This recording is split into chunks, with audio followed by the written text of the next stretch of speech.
A Dangerous Life continues after news at 10.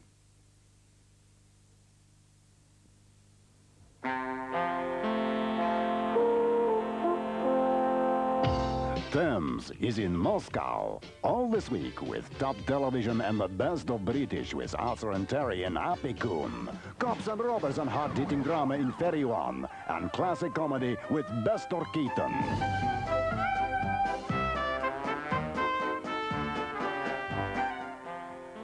Thames, putting glad into glasnost.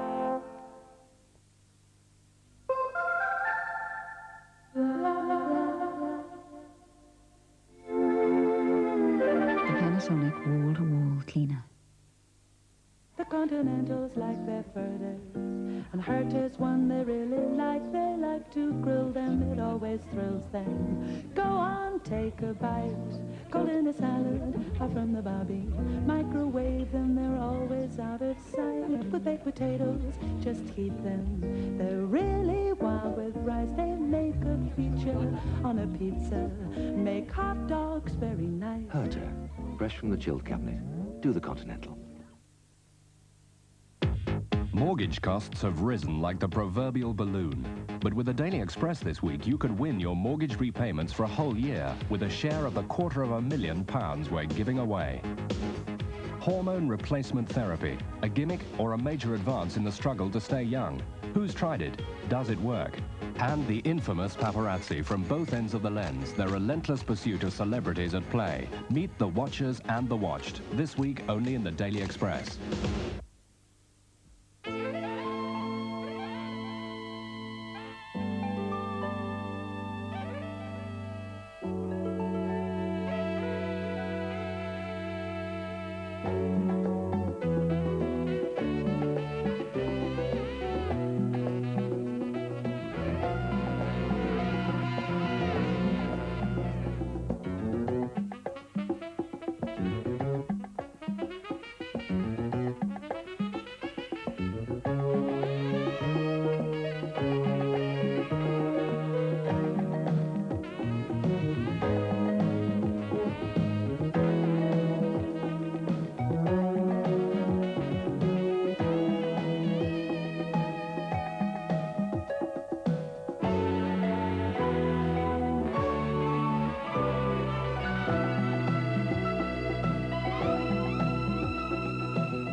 Your electricity board shop has dishwashers from Electra, Hotpoint and Hoover.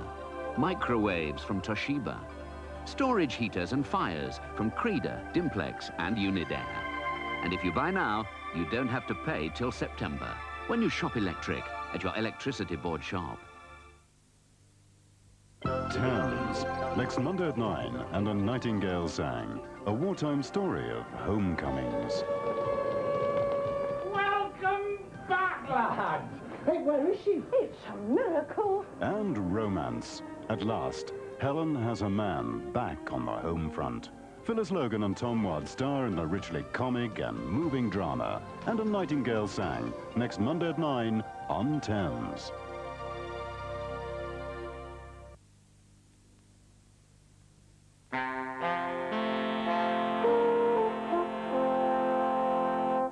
You're watching Thames Television from London. Now we join the studios of ITN. It's 10 o'clock.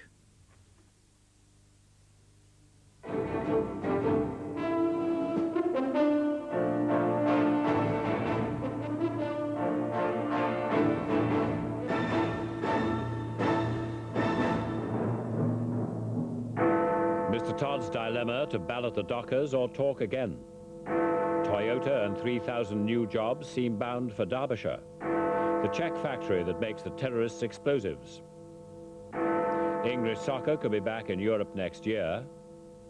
And Liverpool are back at the top tonight. Good evening. The Dockers Union is split tonight.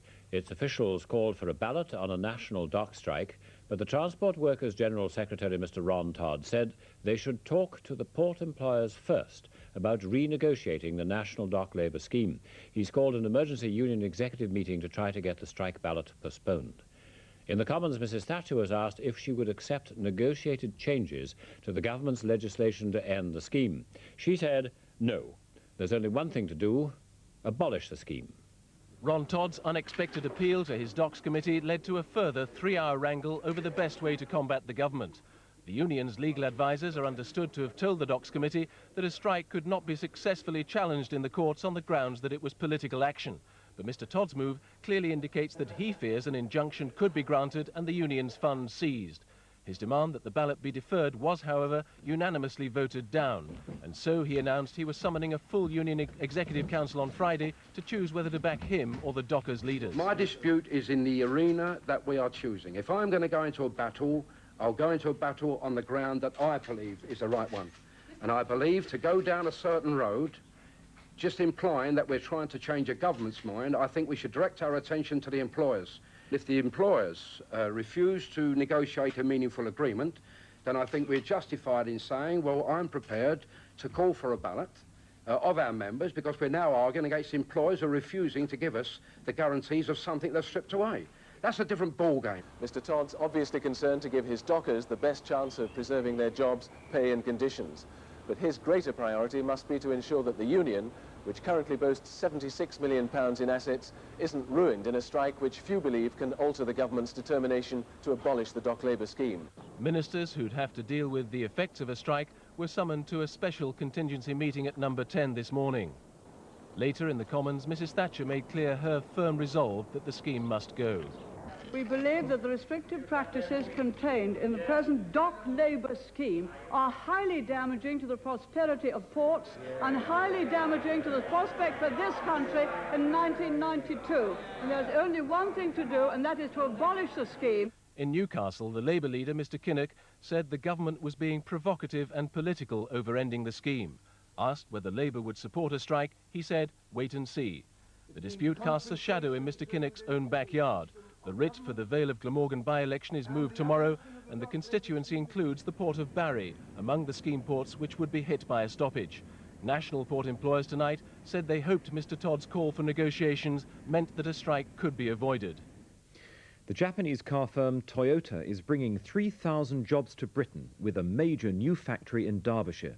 The decision to site its new assembly plant in Derby is due within a fortnight. Tomorrow, the Japanese electronics company Fujitsu is expected to announce a new computer component factory at Newton Aycliffe in County Durham. That'll mean 700 jobs. And the West German firm Bosch is finalising a deal which will create 1,200 jobs in South Wales. It's thought this is the site Toyota have chosen, Burnaston Airfield near Derby, to build their main European car manufacturing base. The decision to invest £700 million in a plant which will produce 200,000 cars a year in the 90s is expected shortly. It's taken Toyota's senior management the best part of 10 years to decide where they want this base. They were in Britain for a final site visit last month. Meanwhile, members of the engineering union are in Tokyo now, hoping to discuss a single union deal with the company. I think it's extremely likely that they would want that. They're bound to have looked at the outstanding success that Nissan has enjoyed with a single union deal with the AEU. The productivity increases, the way in which they've got off the ground in an amazing fashion will obviously have some influence on the Toyota's thinking. Tomorrow, another Japanese firm, Fujitsu, is also set to announce plans to build a new factory at Newton Aycliffe in County Durham. The deal will provide 700 new jobs at a semiconductor plant for a town with 4,000 people out of work.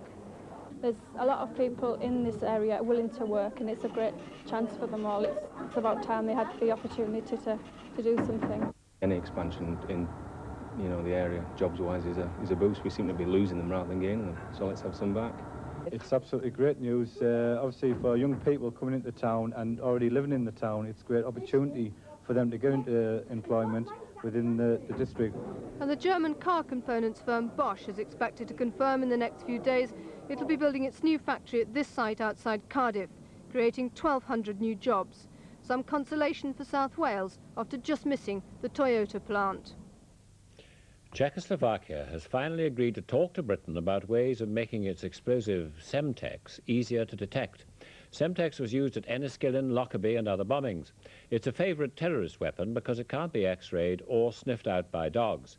It's made at Semtin in the forest east of Prague, where ITN Sue Lloyd Roberts got exclusive pictures of the factory the Czechs didn't want the West to see. 90 kilometres to the east of Prague, surrounded by wood, the village of Semtin, from where the explosive gets its name. The huge chemical and plastics factory sprawls behind trees for half a mile, with notices forbidding anyone to photograph or loiter in the area.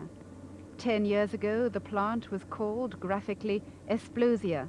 The name is now more subtle, Synthesia Czech Plastics. It was here that chemists worked for 11 years on producing the formula for a lethal, odorless plastic explosive.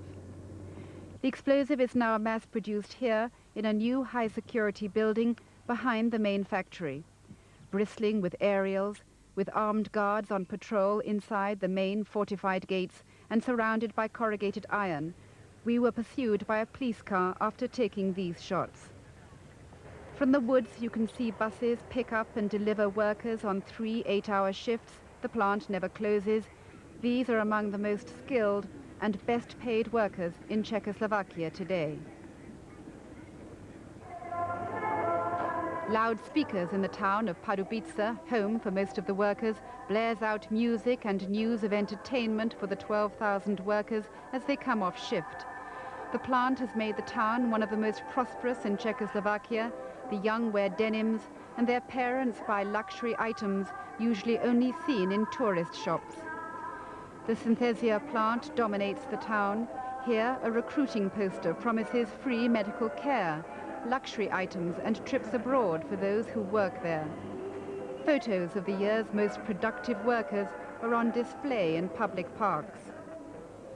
The people here are in no doubt that it was Semtex that blew up the Pan Am jet over Lockerbie.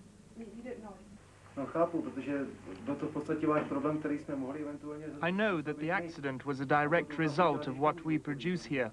It was reported everywhere, on radio, on television. Of course we were shocked, but it's not up to us. We can't do anything about it. We were told in the papers that the explosives were made in Czechoslovakia. I disagree with the bad reputation that Semtex brings the town, but on the other hand, we have to admit the huge economic advantages it brings us. In a country like this, we have no say over where the plant is built. A lorry marked dangerous load leaves the plant. The Czechs say they only sell Semtex to Warsaw Pact armies today. The British government want more assurances. They want a list of all the explosives customers. It's believed the IRA have bought 2 tons of it from Libya, and they want the Czechs to add an identifying agent to existing stock so they can trace it. The Foreign Office believes that the Czechs will make concessions over Semtex. Over the last few weeks, there have been a number of explosions here involving anarchist groups using Semtex. It could now be in the Czechs' interest to add that vital tracer element to the world's most notorious explosive. Sue Lloyd Roberts, News at 10, Semtin, Czechoslovakia. European soccer chiefs say English clubs can play in Europe again the season after next, provided the government here agrees. UEFA officials have declared themselves pleased with English efforts to fight hooliganism since the Hazel Stadium disaster 4 years ago. The Sports Minister, Mr Moynihan, says he's only giving his blessing to a return to Europe if the proposed membership scheme is fully operational by then. Some clubs warn tonight they'll continue to fight the scheme even if it does cost them a place in Europe. The ban imposed after the Heysel disaster when 39 died before the Liverpool-Juventus European final was not expected to be lifted so soon. British hooligans in Germany for the European Championships last summer ensured it wouldn't be lifted next season. The government insisted their identity card scheme had to go through before they'd support a return to Europe. But today in Portugal, UEFA said it was impressed with what British football had done and wanted to give them light at the end of the tunnel by holding out the prospect of re-entry in a year's time. We will be back in Europe hopefully in 1 year's time. We will have some representation at least, and all in all it's been a good day for English football.